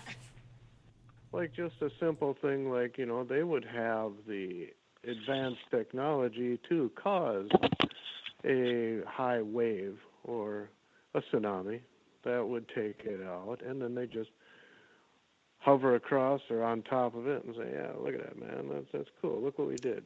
Like kids shaking an ant farm. Yeah, taking a magnifying glass and burning each little ant. Godzilla! Just having fun with us. I don't discount any theory. It's as likely as any I've heard. Well, the question is, why are they here, right? Always. Or, why are they there? And my question with Fukushima, one of them is the conspiracy behind the scenes of that whole scenario in the first place. We've had Tom Conwell on recently, and he noted earthquakes and UFOs correlation, and so a plug for our archives. And I know Kat's had him on, right? Fate Magazine Radio? I have. He is one of my favorite ufologists. If So, not my favorite. I mean, he's awesome. Yeah, and he's a numbers guy. Mm-hmm. Total. Yeah. So, but yeah, for sure. And I know someone named Jean Broida wrote about nuclear bases and UFOs correlation. Yeah. She's a pretty groovy One of my other favorite ufologists, too. But lots of people are writing about, what's exciting is that this topic is coming onto the tabletop out of the closet. You're right. It's so taboo. It's one of these taboo topics. It's still taboo, but it's becoming less so. And it's thanks to these Navy pilots, as Kat said before. Thanks in great part to these Navy pilots who, for whatever reason, whether it was accidentally declassified, which is possible, doesn't seem that likely, but I'm not saying it didn't happen. I mean, they just never classified it appropriately. It's just the weirdest thing. I think that it is. I think Thankfully, that right? some of the people that are part of this organization were still with that organization when this happened. Oh. So you could ponder classification status at that time, but it would just be ponderings. Okay, everybody, and with that, it is time for our final commercial break. You are listening to Paraversal Universe. This is the Paralogian Report. We will be right back with our panel for the final segment. You are listening to WBHM Digital Broadcasting, the best in paranormal talk only on Paranormal Experience Radio. Broadcasting live out of Birmingham, Alabama.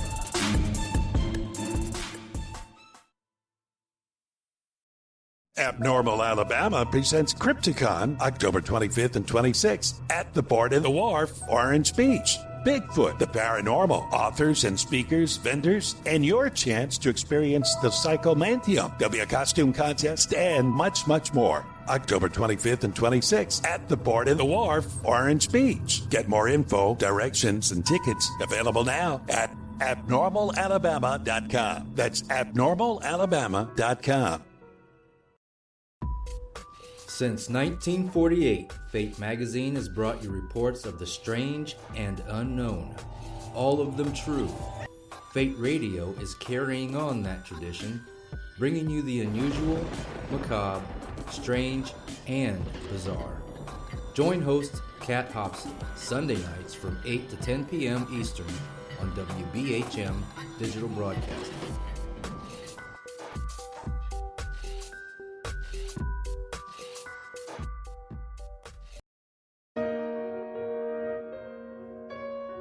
You are listening to WBHM Digital Broadcasting. The best in paranormal talk radio.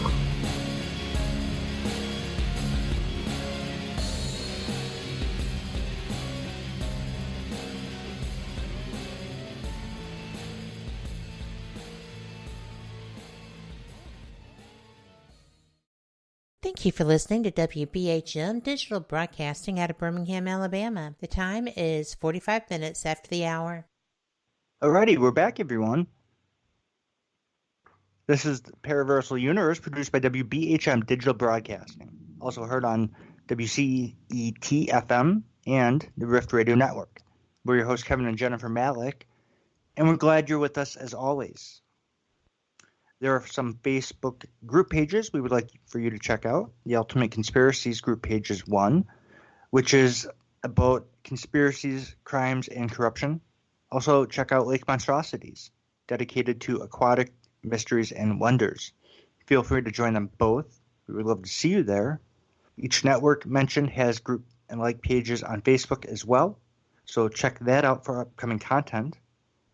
This segment is brought to you by the 5-star Reader's Choice Award-winning epic fantasy trilogy Helm by Robert L. Malek. Back to the show. This is Paraversal Universe and the Paralogian Report. And Jennifer is up next. So what do you have for us today? Okay, so this article comes from themirror.com. It is dated October 7th, 2019, and it is written by Courtney Pachin. A mother has shared her shock after her son claimed to remember experiencing the miscarriage she had before he was born. An Australian parent blogger has revealed the eerie moment her young son started talking to her about something that happened before he was born, as if he remembered it. Laura Mazza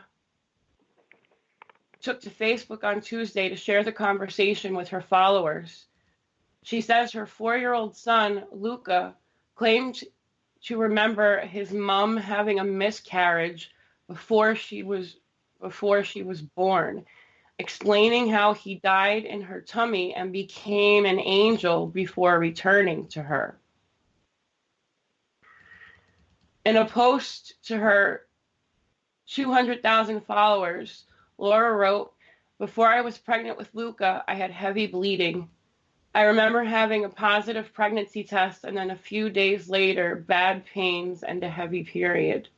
I wasn't sure what it was, and only now that I am the wiser, I have an idea. I got pregnant with Luca pretty much straight away." The mom of two goes on to reveal that she's always thought her son's spirit had walked this earth before, as he is so wise and funny, but she wasn't prepared to have her suspicions confirmed.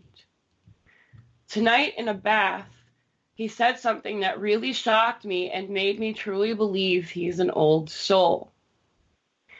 He said, "Mummy, do we live in Australia?" I said, "Yep, we do. We live in Australia." And then he said, I didn't. I lived in your tummy." The mom went on to explain that he did live in her tummy once, but now he lives in Australia. But Luca wasn't convinced. He said, "Yes, Mummy, I lived in your tummy. I was there, but then I died." I was shocked. And I said, "What do you mean? You're right here." He said, "No, Mummy. I came to your tummy and then I died. I went looking for you but couldn't find you. I went to your house. I went everywhere, but you couldn't hear me." Give me 1 second. "When I called you. So then I was sad, but then I became an angel.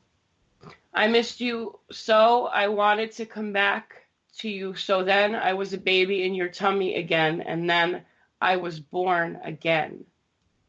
Laura didn't know what to say to her son, so she simply stared at him before bursting into tears. She added, "I've never had a conversation with him ever about angels or anything like that. Our babies know who they want to be their mamas long before we know they exist. Proof that they really do choose us and their souls are always with us our souls are always with us in this life or the next." And I wanted to get everyone's opinion on it because as soon as I came across this article, I definitely could not pass this up. So what do you all think? I think it's pretty neat. I think it's beautiful. Yeah, I have to agree. It's beautiful. That's the best way to put it. I do believe in reincarnation.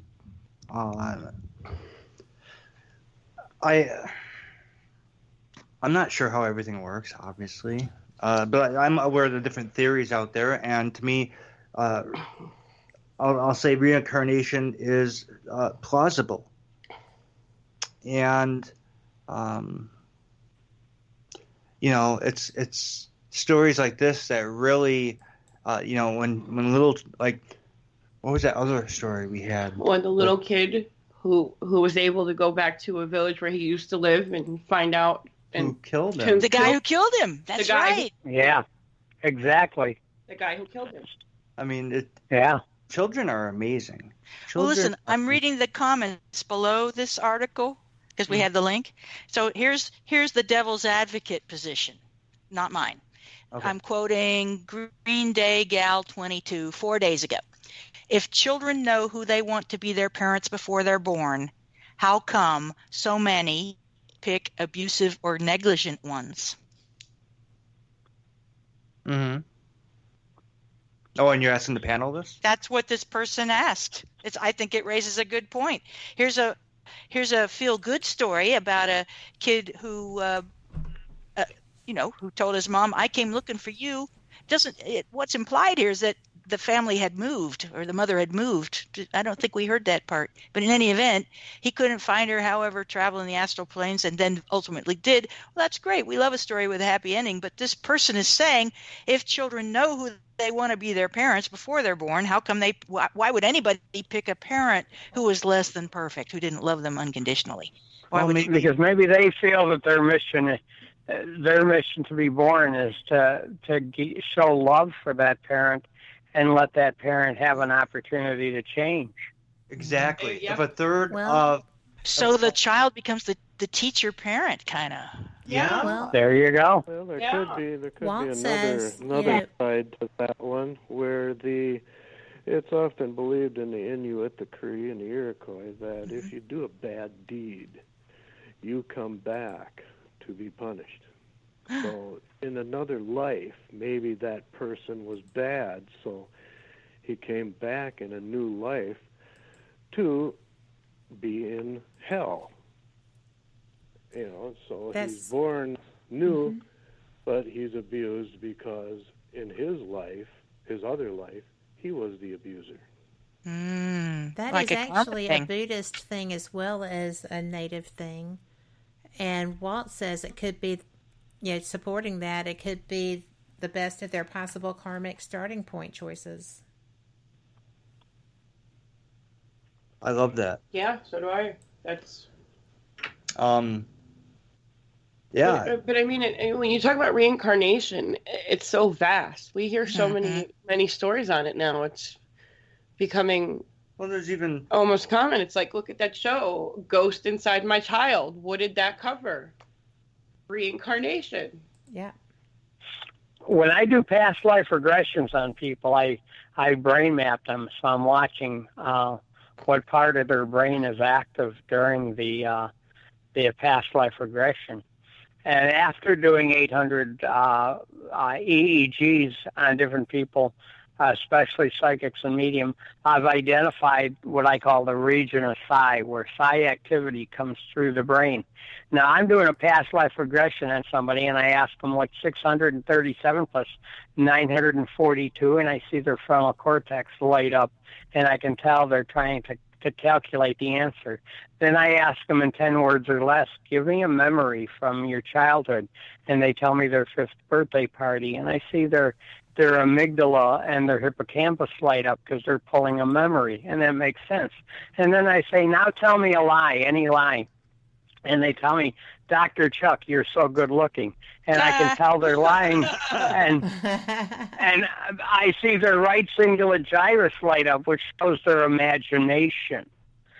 Then we go into the past life regression, and the frontal cortex shuts down, the hippocampus shuts down, the right cingulus gyrus shuts down, and I see the region of psi active as they go into their past life regression, and they're explaining a previous life, and then they're explaining another previous life. And I know it's not imagination because it's not the right cingulus gyrus. It's not a memory because it's not coming out of their hippocampus. And it's not something they're just trying to make up because it's not out of their frontal cortex. So using the EEG technology, I've proven that this does come out of a different part of the brain, which is Brodmann's area 37. And it's the same area where a psychic is active. It's the same area when I have a spirit attachment and I'm trying to get rid of a spirit attachment. All of the different forms of psychic activity come out of the behind the left ear in what I call the region of psi. So I'm, after 800 EEGs, I'm thoroughly convinced that doing past life regression, it's part of a reincarnation thing, and it's not just somebody making something up. And I've got the EEGs to support it. On that note, and that's brilliant, by the way. On that note, we have 4 minutes left for all of us to give contact information or links. So why don't we start with Don, and then we'll just go around and everyone can share how to get a hold of him. All right. Well, mine's fairly simple. It's if anyone wants to see my main website that has everything is replures.webs.com. That's REPLUERS.WEBS.com. replures.webs.com. That's it. Okay, Dr. Chuck? Okay, you can find me on Facebook at Chuck Kennedy, or you can find me at Project PSI, projectpsi.com. And I want to thank everyone for their support through the past couple of weeks. It's been an amazing ride. Thank you so much. God bless. Awesome. And you're most welcome. Jean? Please visit my website, www.lightwork111.com. Please email me, Jean, Jean, at lightwork111.com. Check out the Daily Conspiracy for articles by Lightworker111. Have fun, y'all. Kat? Mine are pretty easy, too. Paranormal Experienced with a D.com. Well, www.paranormalexperienced.com. www.fatemag.com. That also is where you can subscribe to Fate Magazine. So, yes, we are still there. Yes, you can subscribe. Yes, you can get past articles. WBHM, www.WBHM-DB.com. That will list all of our shows. You can check out your hosts. You can actually even listen there, as well as chat with other listeners.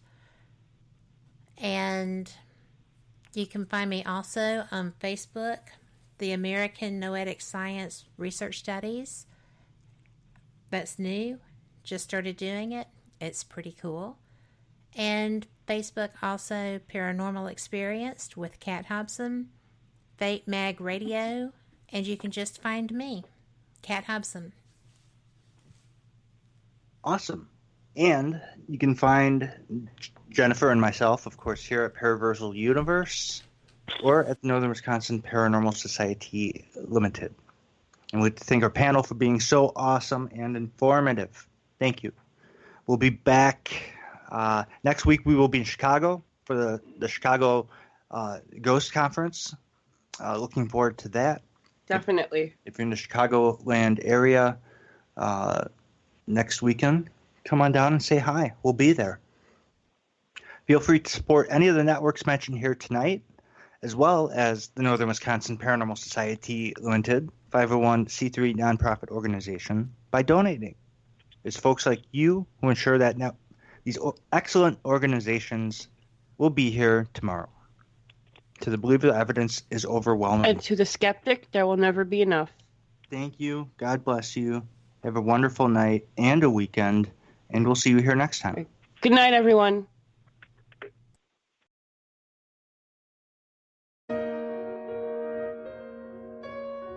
You are listening to WBHM Digital Broadcasting. The best in paranormal talk radio.